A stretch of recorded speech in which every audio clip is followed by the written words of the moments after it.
Welcome to the Suicide Prevention and Awareness Podcast, part of CBP's Shine a Light Suicide Prevention Program. Today, we are talking with Director Kate and Dr. Kent Corso, a clinical psychologist specializing in suicide prevention. In this episode, Kate and Dr. Corso discuss her experience as a loss survivor. Hi, and welcome to our monthly podcast. Thanks so much for joining us today and to our guest for being with us. Just a few caveats before we get going. I am a clinical psychologist, so I am a doctor, but I'm not the doctor for our guest. This isn't therapy or counseling, nor is anything we talk about today going to involve or constitute medical advice. This is just a conversation. Another disclaimer is that suicide is a difficult topic to talk about. It's not one that we can discuss vaguely or indirectly if we hope to make a difference. So, for our listeners out there, we are going to have a frank conversation today. If by any chance you have lived experience or you are triggered, if anything we discuss is upsetting or distressing to you, please reach out for help. Reach out to those who care for you and love you, and reach out to those who you love. If you're a CBP employee or family member and you need help, you can always contact a peer support member, chaplain, or veteran support member. Or you can reach out to our employee assistance program. If you are not a CBP employee, you can always call 1-800-273-8255, which is the National Suicide Lifeline. Today, our guest is Kate. Thanks for being with us, Kate. Thanks for having me today. So when we asked you to be on the podcast, it was because you are a suicide loss survivor. So for our listeners, what that means is she has a loved one who has died by suicide. Now, Kate is also an Army vet, and her lost loved one was also a veteran. Kate, tell us a little bit about your experience with suicide, being a loss survivor. My husband, he passed away in 2012 due to suicide. He went through a lot of mental health issues, just a culmination of various different things, just from work stress. We had a miscarriage with a baby. And then from his deployments previously to Afghanistan, because he did 2 deployments, one as a contractor and one when he was active duty Army, and from childhood trauma. So it just all came together, started having hallucinations, was seeking help, doing everything that he needed to do. And one day something triggered him and he thought he was better off just leaving my daughter at the time, me and my daughter, and he took his own life in the backyard. Yeah, he called me. I was sitting at work that day. My daughter was at daycare. She was 1.5. She's almost 12. She'll be 12 in July. But, he called me and said, Kate, call the cops. And I knew something at that moment was wrong. I got in the car and I drove home, called the cops on the way over there, and I found him in the backyard. I am so sorry to hear that. And he had the wherewithal to call ahead, though, to try to minimize the impact on your daughter. And he left a suicide note saying he just couldn't stop fighting. So, and then he was really, really sorry. And so that's what you describe. Thanks for sharing that, Kate. That's very personal. What you describe is pretty common, where the person leaves a note, they apologize for what they're doing, and at the same time, they feel like, maybe those who live on without me will be better off when I'm gone.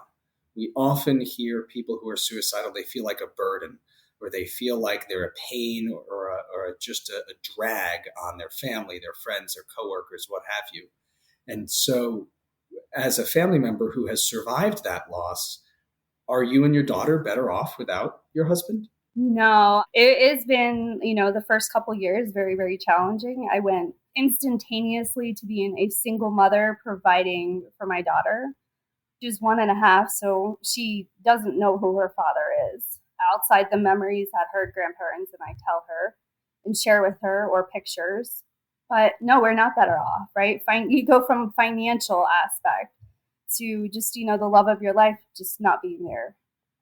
And the challenge that his family, like his mom and dad, and the burden, from them just living with that, we're better off if they're here.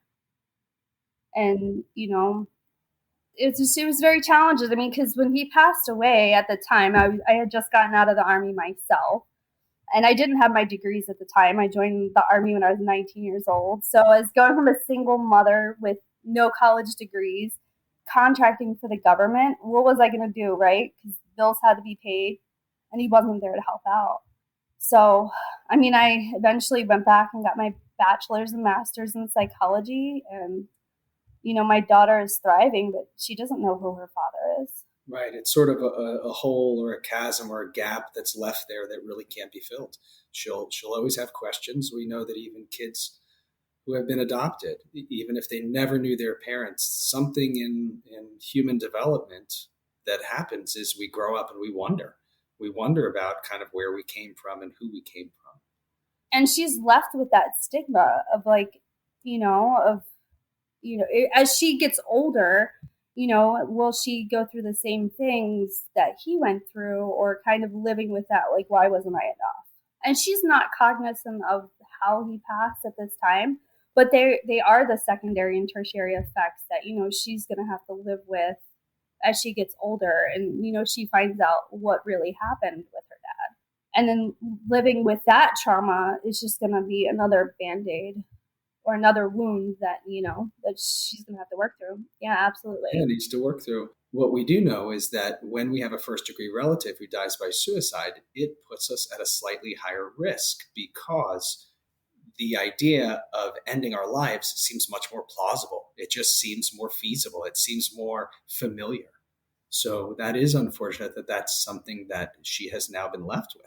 And just, the challenges. I mean, she goes to school every day, and other kids have whether it's like not a broken home, but like a mom or a dad, but they do have like that father figure, and she doesn't have that. I mean, she has great male role models in her life, but not her father. Yeah, well, it's something unique. It's just a male isn't a male, just like a female isn't a female. There's something unique about the role of mom and dad, right? Mm-hmm.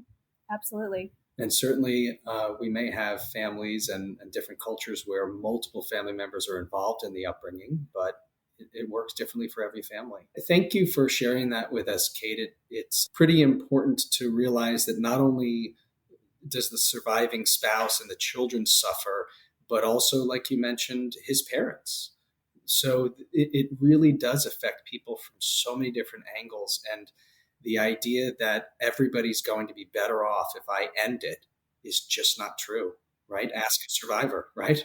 No, it's absolutely not true, Just going through it, like not only the financial, but the emotional and physical, impacts that also has. And, spiritual too, because, I mean, if you're, really heavily involved in the church or that, then you begin to question, like, why did this happen to me? Right. And maybe you personalize it and say, how come it happened to me instead of someone else? What did I do to deserve this or to earn this, right?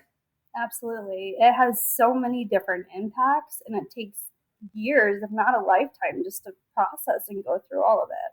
Well, thank you for sharing that very deeply personal part of you, Kate.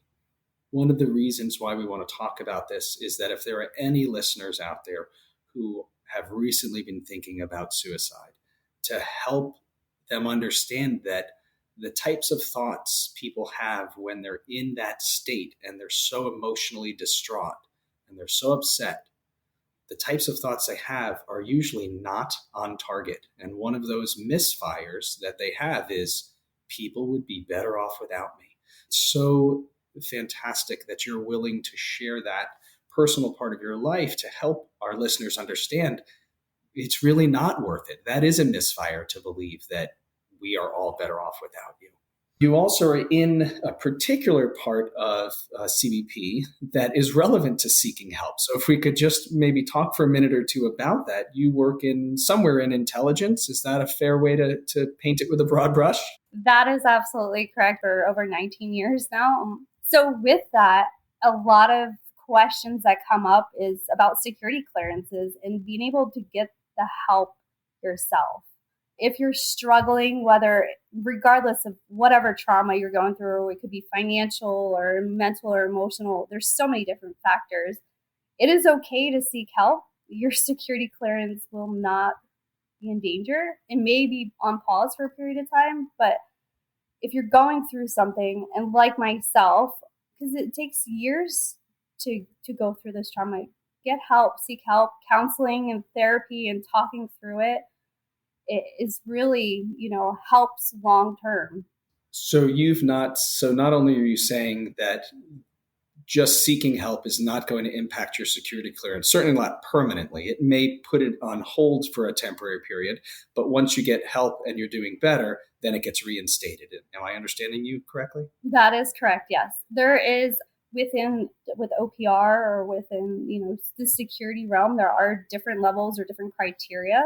And I would recommend you reaching out to them. I think there's a total of eight different areas, whether that's financial, family counseling, if you have to go with a family, or a grief counseling, just being able to go through there. I mean, that's not, you can go and it won't have any impact. In other words, there are a series of life events that the process is finally recognizing as, hey, this is going to happen, like a family stressor or losing a loved one, so grief.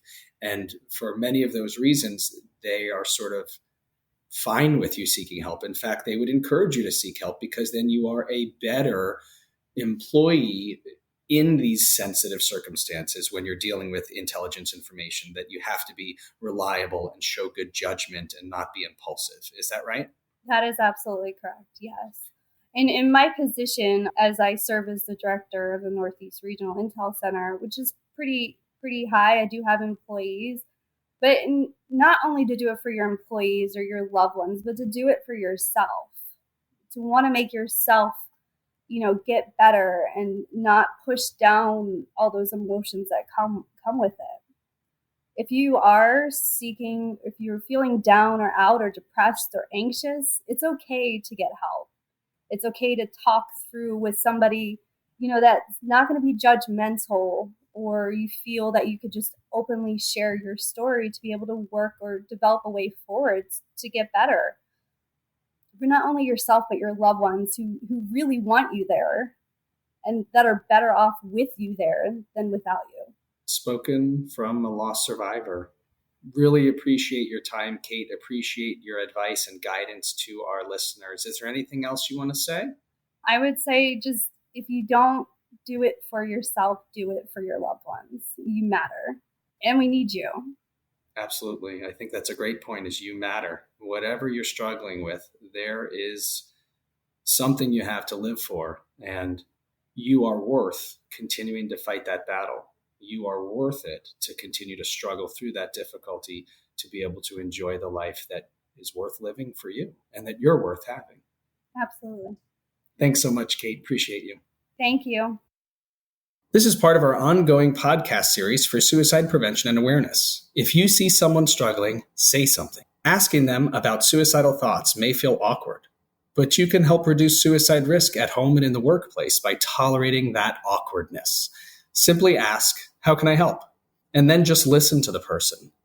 Make sure you ask them if they're thinking of ending their life. It really does make a difference. Thank you again to our guests. I really appreciate you. And thanks to our listeners for tuning in. We'll speak to you again on our next episode.